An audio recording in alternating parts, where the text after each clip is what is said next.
Bismillahirrahmanirrahim. Assalamualaikum warahmatullahi wabarakatuh. Apa kabar teman-teman? Teman-teman, hari ini kita akan membahas sesuatu yang menarik, yaitu bagaimana caranya memilih spare part yang asli dan bagaimana caranya menentukan aksesoris yang tepat untuk mobil kita.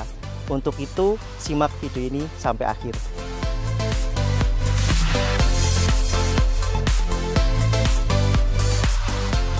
Selamat siang Pak Wahid, apa Siang, kabar? Pak Igim. Bisa saya bantu? Baik.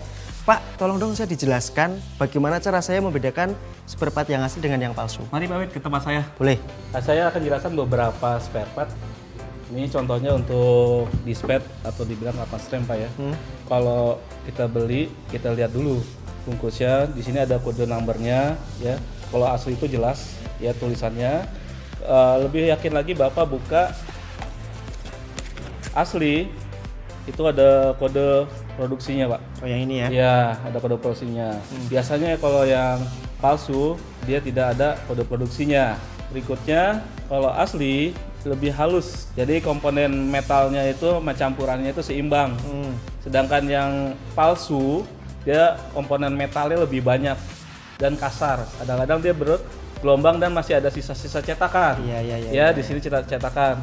Jadi kalau misalnya kita pakai palsu, itu akan menyebabkan piringan remnya kemakan. Akhirnya nanti pada saat Bapak menginjak pengeremannya nggak maksimal, dia kadang berbunyi, berdecit, Gitu ya, dan gitu bergetar.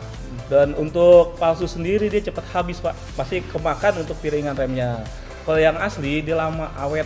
Selain itu juga Bapak jangan tergiur sama harga murahnya untuk palsu ya. Harga selisih nggak seberapa ya? Berapa ya, tapi merusak komponen yang lain. Akhirnya Bapak juga pada saat berkendara nggak maksimal, juga nggak nyaman. Bahaya. Di performa rem itu sendiri ada efeknya nggak Pak? Misal nih pakai yang asli pengereman mungkin lebih halus, atau pakai yang palsu saat direm memang ada sedikit suara-suara kasar itu ya? Kalau yang asli itu tidak ada suara, yang palsu malah dia biasanya berjecit itu karena dia kemakan piring remnya. Karena tadi campuran metalnya terlalu banyak gitu, jadi agak kasar di posisi kapas remnya. Paham saya sekarang. Baik, ada lagi Pak nih Pak yang untuk busi sendiri, nanti satu-satu Bapak beli untuk busi. Secara bungkus emang agak susah Pak ya untuk orang awam sendiri ngelihatnya, itu perbandingan karena di luaran sendiri udah canggih, bungkus bisa dikemas sama persis mirip, ya. persis banget gitu. Kita lihat fisiknya. Sekarang Bapak pegang, ini dratnya lebih halus Pak. Ini ya. Terus juga ringnya ini nggak bisa dilepas. Fungsinya untuk semacam gasket Pak ya. Gasket, jadi membuat supaya olinya itu nggak langsung keluar. Kalau yang palsu itu biasanya dia bisa dilepas. Dan pula dia terkadang dia ada semacam potongan di sini. Berikutnya dia Bapak perhatiin di sini, ini ada kode produksi dari cetakan produksi itu Pak ya. Kayak Angka-angka ini ya. Terus ini komponen bajanya ya. Dia nggak mudah karat, nggak korosi. Kalau yang KW pasti dia korosi. Karena Bapak perhatiin kalau misalnya udah pakai sekian lama Bapak buka, pasti di sini ada karat-karat. Nah, ini ada isolator. Kalau yang asli dia agak redup ya, drop lah ya, nggak terlalu terang gitu ya. Nah, kalau yang ini palsu biasanya dia terang mengkilap biasanya gitu. Tulisannya pun ini kan rapi ya. Yang itu tulisannya agak hitam gelap apa-apa seperti itu. Terus elektrodanya nih, antara ini gapnya itu lebih rapi sehingga pengapiannya lebih bagus. Sedangkan yang palsu dia tidak rapi, jadi pecah apinya. Jadi nggak maksimal untuk pengapian kendaraannya gitu Pak.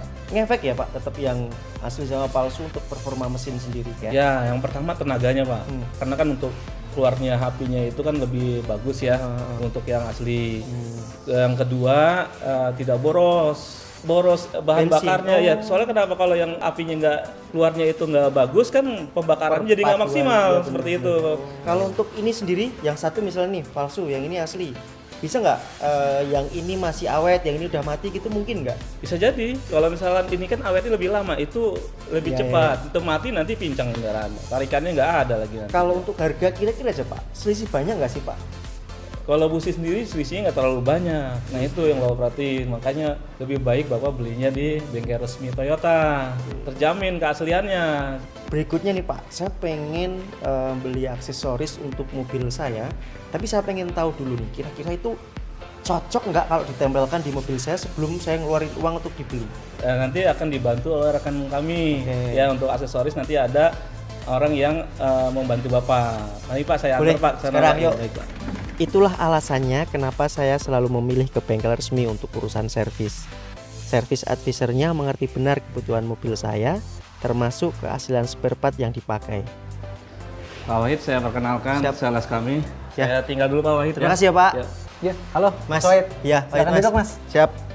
Apa nih yang saya bisa bantu? Jadi gini Mas, saya pengen masang aksesoris tambahan di mobil, Oke. tapi jangan sampai tidak sesuai dengan apa yang dibayangkan saya. Jadi pengennya saya bayangan seperti ini, tapi sudah punya gambaran dulu sebelum itu saya beli. Bisa nggak? Oke.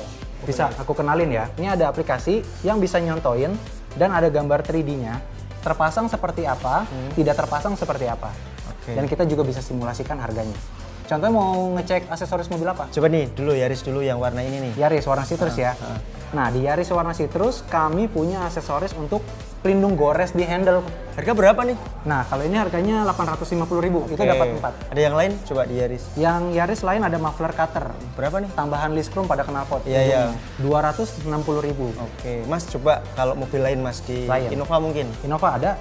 Innovanya warna apa? Warna hitam punya saya Mas. Warna hitam. Oke. Handle-nya kalau Innova harganya 750.000 dapat 4. Malah lebih murah dari Yaris ya. Lebih murah. Dia modelnya chrome. Kalau Yaris tadi kan hitam. Oke, terus ini kadang kita nyimpen barang suka ngeluper. Saya pernah dengar apa itu net atau apa itu? Bagasi, cargo net ada. Harganya 280.000. Yang terpampang di sini gambarnya sesuai dengan aslinya pada saat dipasang. Oke, sama ya nanti ya apa yang Sama. terlihat di sini akan sama perkiraan dengan yang sudah terpasang. Iya. Oke, apalagi ya yang depan mungkin spion biar lebih keren. Bagian depan, spion ada list chrome. List chrome spion. List chrome spion harganya 240.000 sepasang kiri dan kanan. Gitu Oke, Mas oke. Wahid. Keren nih. Jadi sekarang kalau mau beli aksesoris Toyota jadi lebih gampang. Ya, terima kasih. Alhamdulillah. Sama-sama. Teman-teman, untuk perawatan mobil jangan biasakan asal-asalan, apalagi spare part. Selisih harga sedikit, usahakan yang original, benar-benar original, karena itu akan menunjang kenyamanan dan keselamatan kita. Intinya itu, terima kasih sudah menonton, semoga video ini bermanfaat. Sampai jumpa di vlog berikutnya. Wassalamualaikum warahmatullahi wabarakatuh.